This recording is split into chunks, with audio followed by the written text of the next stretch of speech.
Hi, and welcome to Centre Church.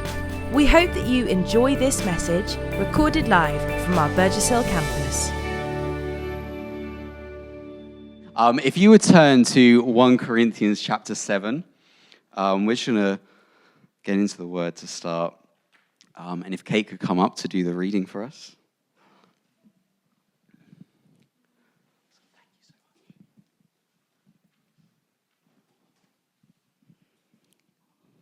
1 Corinthians 7:17 to 24. But as God has distributed to each one, as the Lord has called each one, so let him walk. And so I ordain in all the churches. Was anyone called while circumcised? Let him not become uncircumcised. Was anyone called while uncircumcised? Let him not be circumcised. Circumcision is nothing, uncircumcision is nothing, but keeping the commandments of God is what matters. Let each one remain in the same calling in which he was called. Were you called while a slave? Do not be concerned about it, but if you can be made free, rather use it. For he who is called in the Lord while a slave is the Lord's freedman. Likewise, he who is called while free is Christ's slave. You were bought at a price. Do not become slaves of men. Brethren, let each one remain with God in that state in which he was called. Hear the word of God. Amen. Thank you so much. That was great.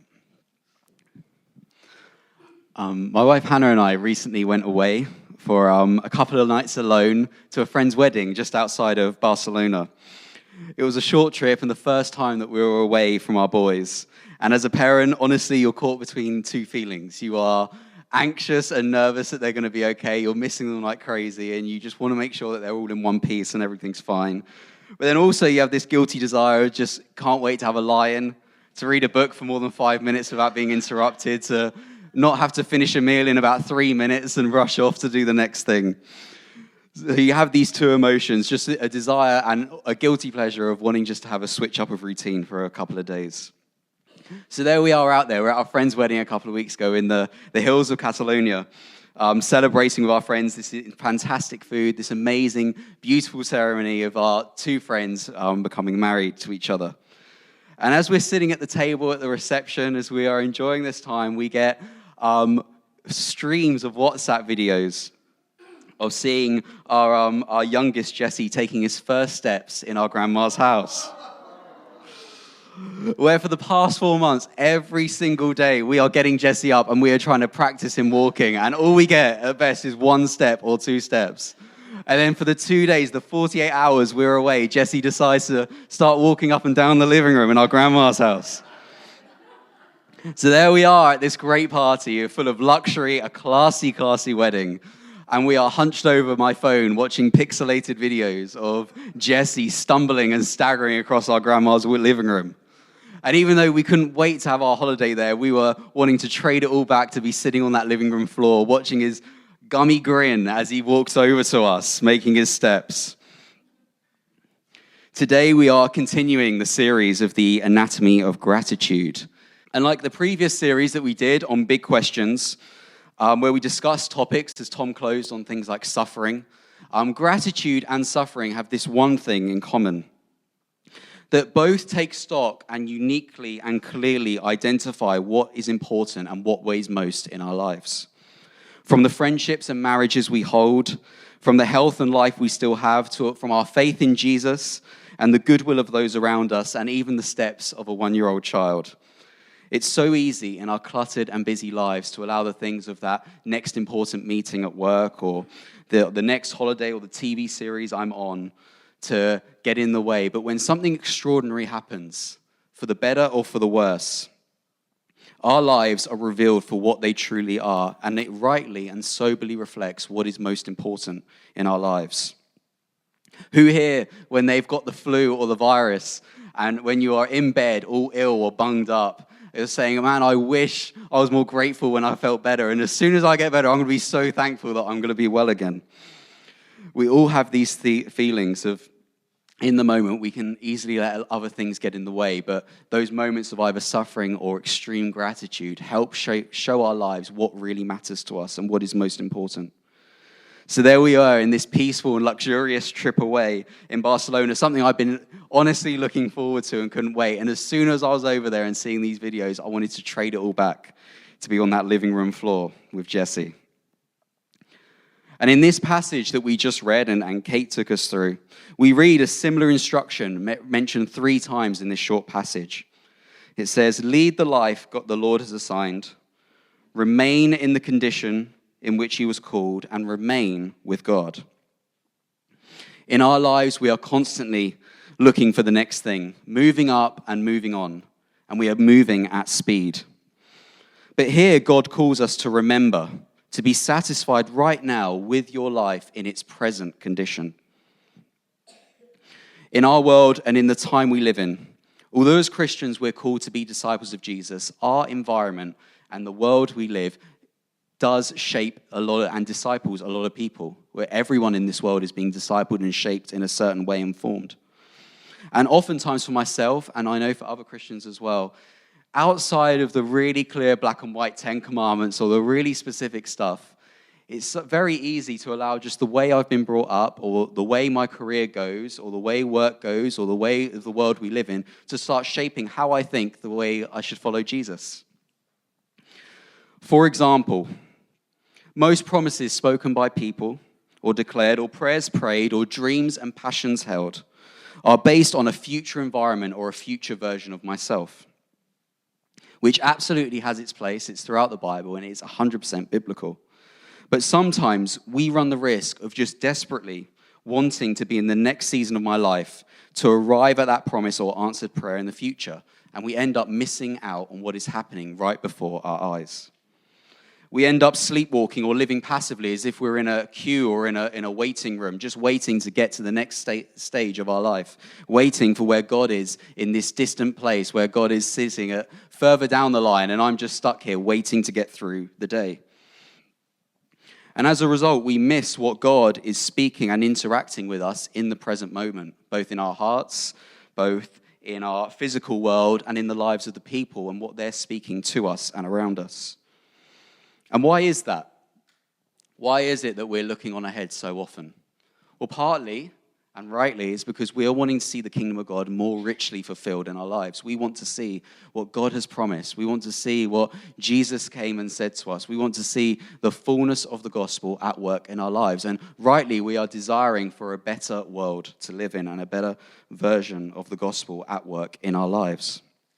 And that is, of course, a godly and a right principle.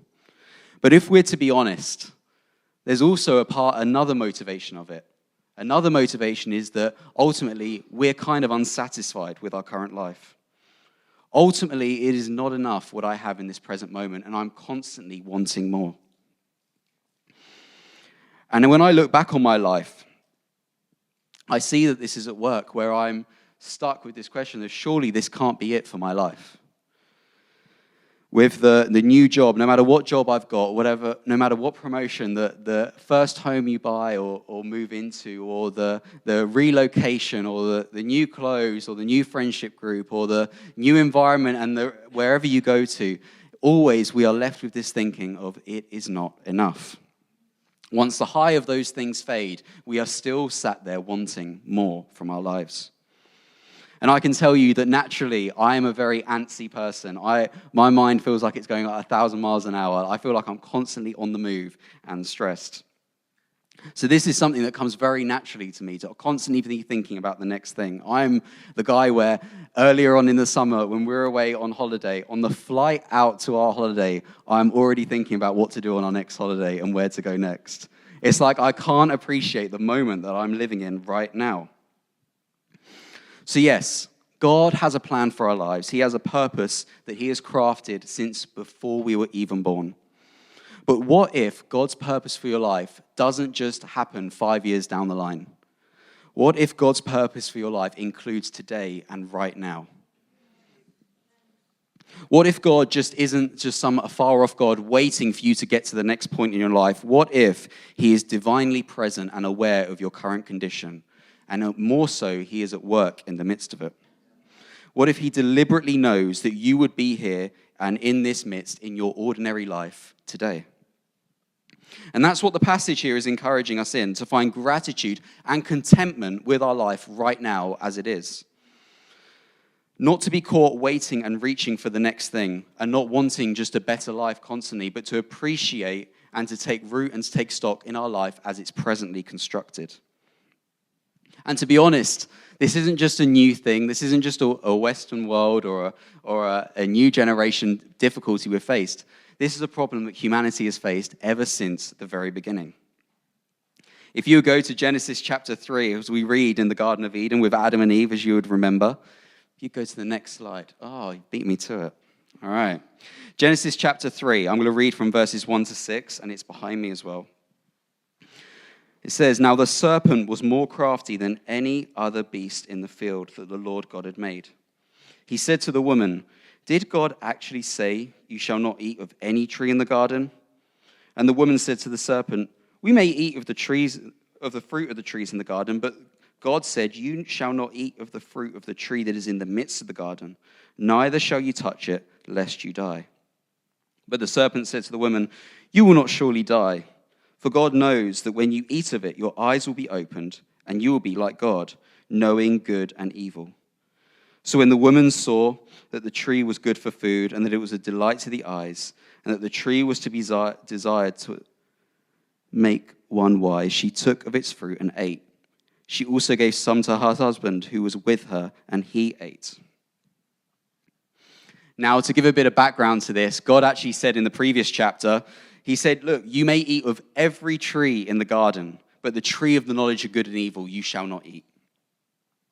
Here we see God has given this expansive, wide-ranging promise that Adam and Eve to have dominion over the entire garden, to rule over it, to eat and enjoy everything that is there to be supplied except for one tree. So here we have this amazing, expansive promise, and the deceiver in the form of the serpent comes and changes the narrative. Comes and first says, so wait, God said you can't eat of any tree in the garden? What the deceiver comes to do is to come and turn this amazing, wonderful promise into a mean, narrow, constrictive, and restricted life. Coming to distort and to twist by first saying that God didn't want them to eat any tree, and then to change their focus and attention, rather than looking at all the amazing things that God has given them, to restrict their view onto the one thing that God said that they couldn't do. Saying, did God... And then he follows it up by saying, you won't surely die if you eat of it. For God knows that when you eat it, your eyes will be opened and you'll be like God, knowing good and evil. And it follows up by Eve seeing it, seeing that it was good, reaching out and taking it for herself, and Adam following. Sometimes our longing for more and our reaching and pacing and moving on and wanting the next thing, if we truly reflect, is driven by a lack of gratitude. We have slowly allowed the cynicism around us and differing voices and perspectives to change, and our own hurts to chip away and slowly change the narrative. To allow the goodness of God graciously given all around us to become this restrictive and mean world that we live in. And ultimately, this changes our view of everything, the way we live, and ultimately the way we view God. Because notice what Satan says about how God has ulterior motives. He's saying the reason why he doesn't want you to eat the fruit is otherwise you're going to know everything like he knows everything. Already, he has an agenda against mankind, is what the deceiver and the serpent is saying. He's claimed that God didn't want them to eat the forbidden fruit of one tree because then they would know what he knows. And God, therefore, doesn't have our best intentions at heart.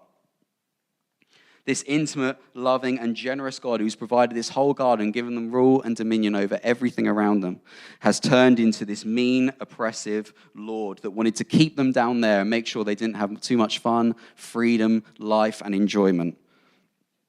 Because without gratitude and appreciating and remembering God in our present condition, we too fall into the same trap. We corrupt God and the life he has given us as this dark, despairing, and miserable season of our lives that we just need to escape and get out from. Contentment and gratitude drives us to God and keeps us present with God, whilst bitterness and comparison and ingratitude drives us away from God into our own independence and reaching for something else. We resist the lie of the enemy that our life is limiting and numb and restrictive. But God has been good in so many ways. God has never left us, and there are so many examples in and around us of his working. And when we stop and consistently find times of gratitude, we see God and the Holy Spirit who come alongside us. We see God, for what Jesus said in the Sermon on the Mount, "Blessed are the pure in heart, for they shall see God." So what is gratitude? If you go to the next slide. Oh, amazing. Sigmund Freud said that we understand the anatomy of things best if we look at them when they are broken. And we, when we're bearing this in mind and looking at gratitude, can very easily see in our lives, or maybe even in the lives of people we know, what a life looks at without gratitude. We can see it in the Bible as well, and in our own lives and in the lives of those around us, that when we get bitter and angry and cynical, that when we are full of ingratitude, we become hardened, we isolate ourselves without thankfulness, and ultimately a person breaks down without gratitude and loses their humanity. So gratitude is crucial for us and the life of God's people. It's an action that acknowledges and reinforces God's goodness in our lives that occurs on a daily basis, both now and in our history past. It's remembering God in the present moment and where God has been throughout our lives before. And gratitude is the continued and repeated practice of choosing goodness, choosing to focus on goodness, rather than focusing on the one tree, to focus on all the other trees that God has given us. And in our walk as Jesus' disciples, gratitude takes seriously that Jesus Christ is all and in all. It says that even in the midst of hardships and pain, it sees the good and the beauty in the other miracles around us that are constantly happening. Gratitude acknowledges God's working in our ordinary, everyday lives and those around us. Gratitude exudes hope as it sees the working of God as much more present. It allows us to see more clearly and re-engage in our lives with fresh vision. And gratitude requires intentional attention, the art of seeing, as I put it here. Did you know that if you go to the Tate Modern, they've worked out that the average time a viewer takes to look at a piece of artwork in the Tate Modern is 8 seconds? 8 seconds. What are you going to capture in 8 seconds? You might get the color, you might get a brief outline, but you're not going to see anything really in 8 seconds. They've even introduced at Tate Modern this practice of slow viewing, where they encourage people to spend at least 10 minutes to even half an hour on a particular piece of artwork to actually capture what is truly going on. And what is it in our world when we take such a short amount of time, when we are constantly just scanning and moving on to the next thing? We are missing and not seeing God at work in our present lives. We miss the forest through the trees. We miss everything and what is truly going on, both in us and around us, when we are constantly scanning and on the move. If you go to the next slide, cognitive scientist Alexandra Horowitz said this. She said, "Attention is an intentional, unapologetic discriminator. It asks what is relevant right now and gears us up to only notice that." And while what is celebrated in our careers and in the working world as concentration, in our own project and goal-orientated ways of living and working, it also makes us inhabit a largely uninhibited, unremembered life in the day-to-day. We are so focused on one thing, we zero out everything else around us, especially in the absence of remembrance and gratitude. The art of seeing, therefore, is a learned and consistently attempted practice about what is around us and to choose goodness and gratitude in the everyday, repeated moments. When we consciously choose to remember God and be grateful for all that is good around and within us, this is the art of seeing, to take stock of what is happening around us. And this is a high and pivotal role in the Christian life. If you go to the next slide, Ron Rolheiser, he said, the first exercise we must do to restore our contemplative faculty is to its full power is to work at receiving everything as a gift. That is food, that is drink, that is life, that is friendships, that is everything, our health.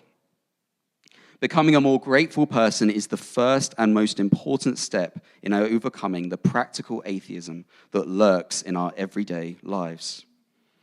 So being grateful and practicing gratitude consistently and daily isn't just a passive gift that God gives us one day as an answer to prayer, but is a continued commitment to work with God and with God in our lives, choosing goodness, choosing to see God's goodness right now and in all that is past.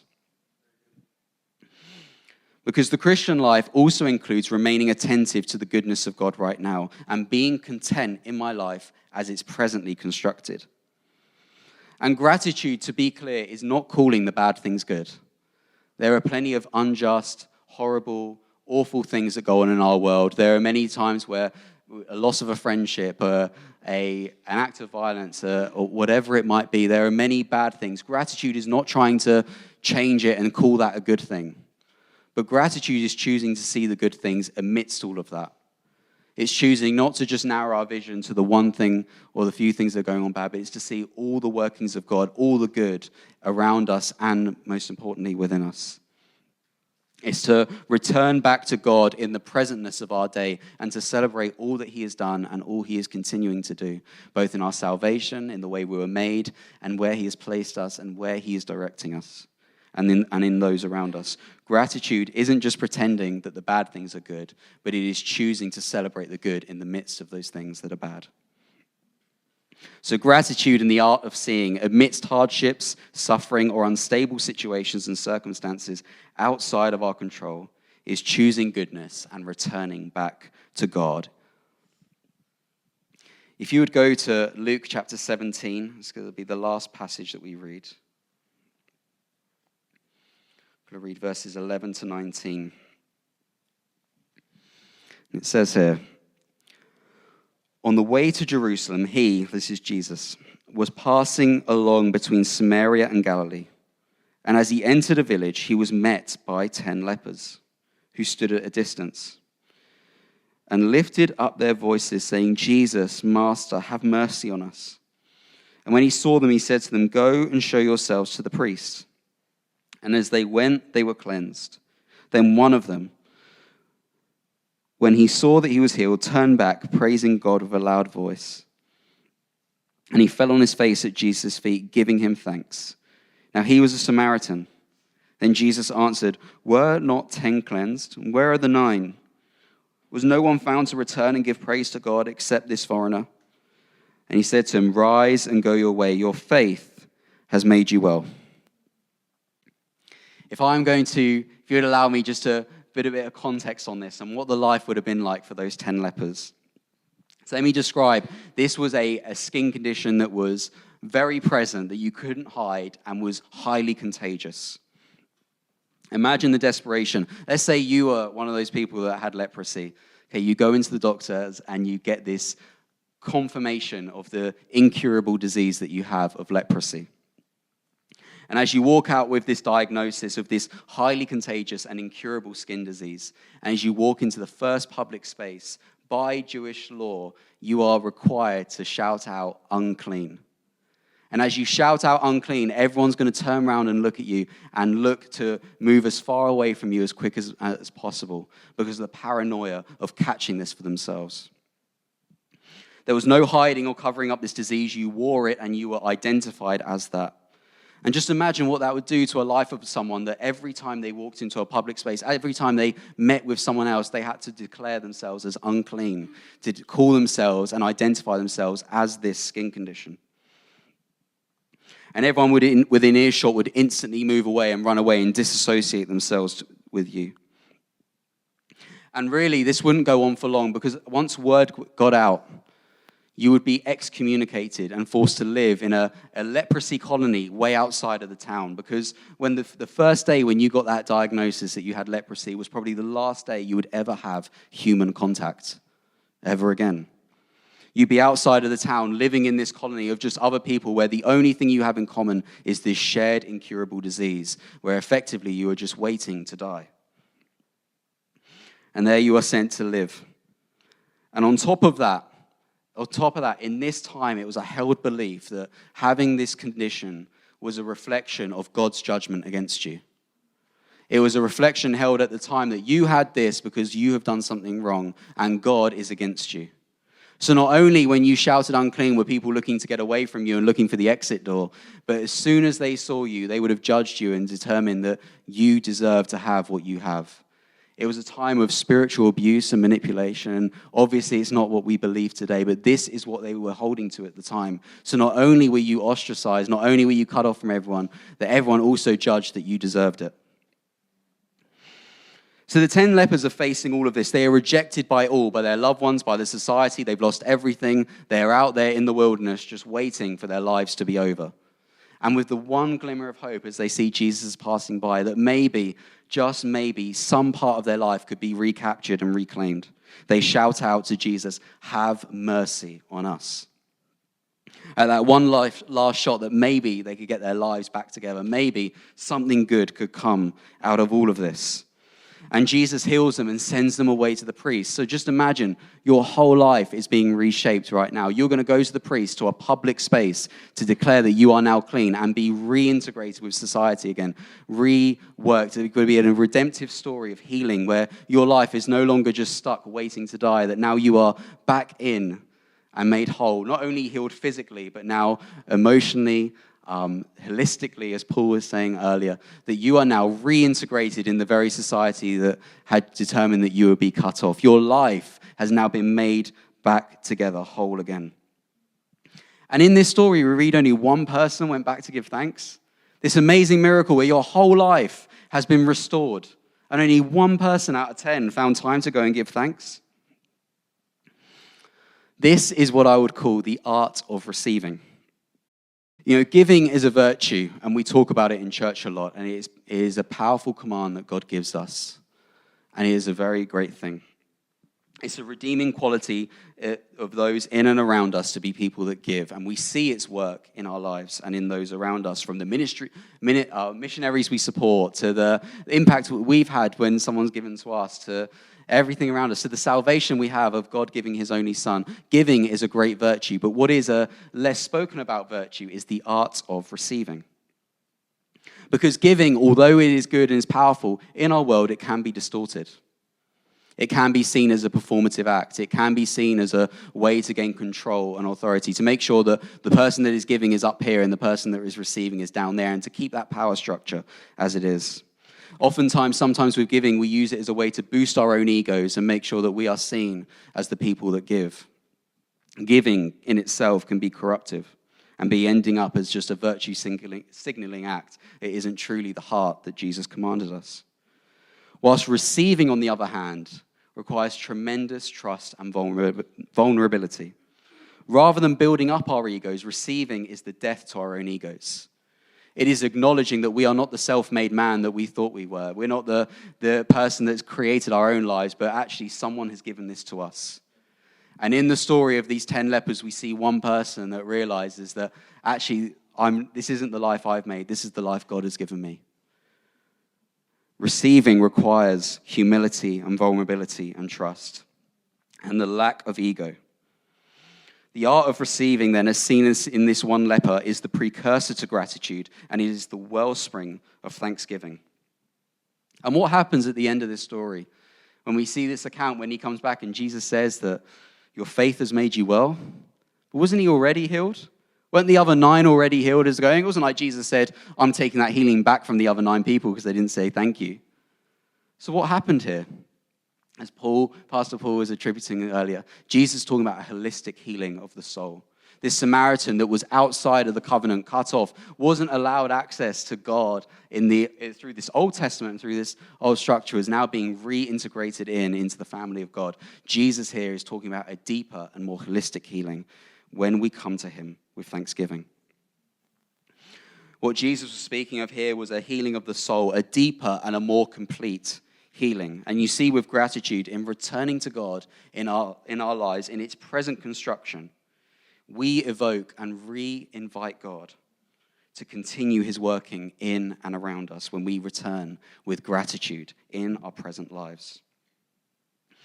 Dallas Willard said, "I am learning now that gratitude is the result of recognizing the grace of God, which allows me to maintain a proper context and to keep an accurate perspective even in the most difficult of life circumstances and situations."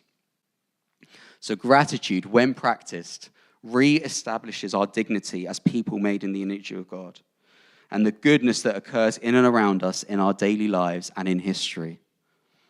Gratitude invites God to continue the healing work that he has begun in our lives. It renounces the fact that we are self-made. It renounces the fact that we are the ones that have got us here. And in vulnerability, it returns to God saying, you are the one that has brought this goodness in my life. You are the maker and the creator and the sustainer of all things. And in gratitude, we come back to God, and God is able to bring about a deeper and more holistic healing in our lives.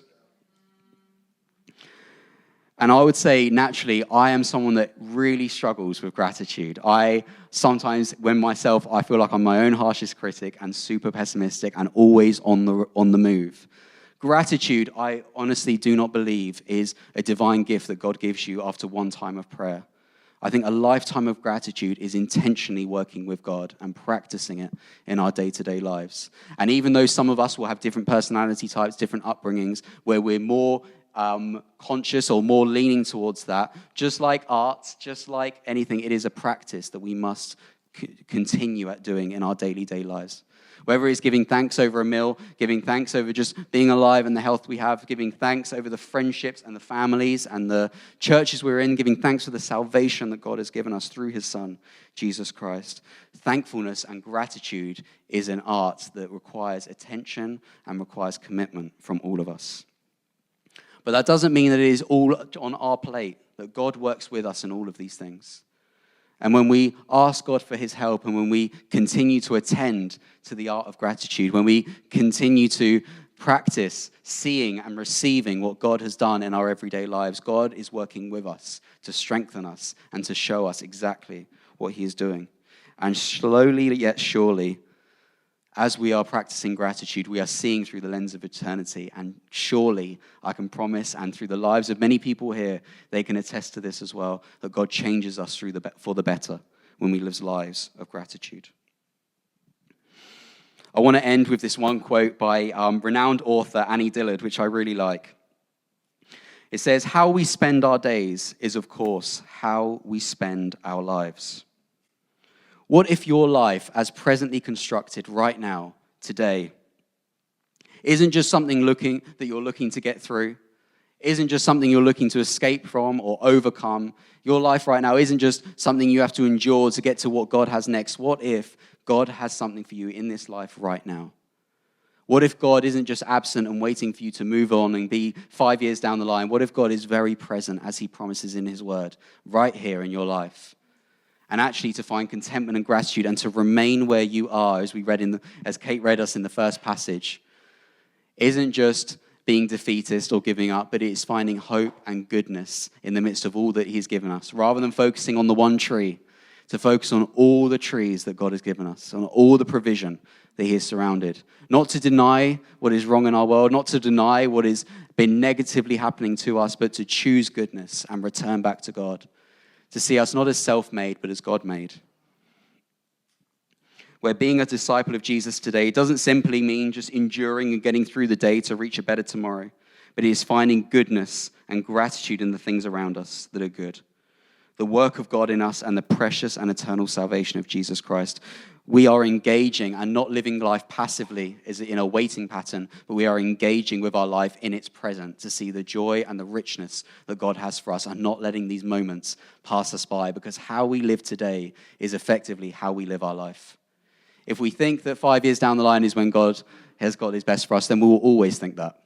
We'll always be waiting. We'll always be passive.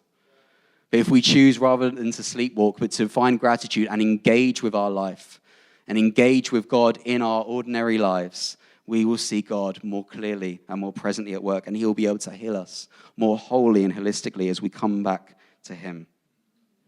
So rather than passively spending our days looking for escape, let us attend to our current life, not despising what God has given us, but embracing and engaging in the life that God has purposed for me and you today, right now.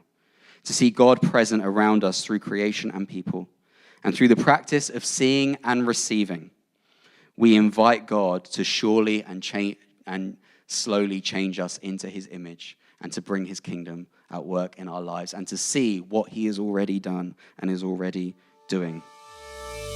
Following today's message, if you are asking what's next, please do not hesitate to contact us at info@centre-church.uk. For any more information or to find out more of what we do as a church, check out our website at www.centrechurch.uk.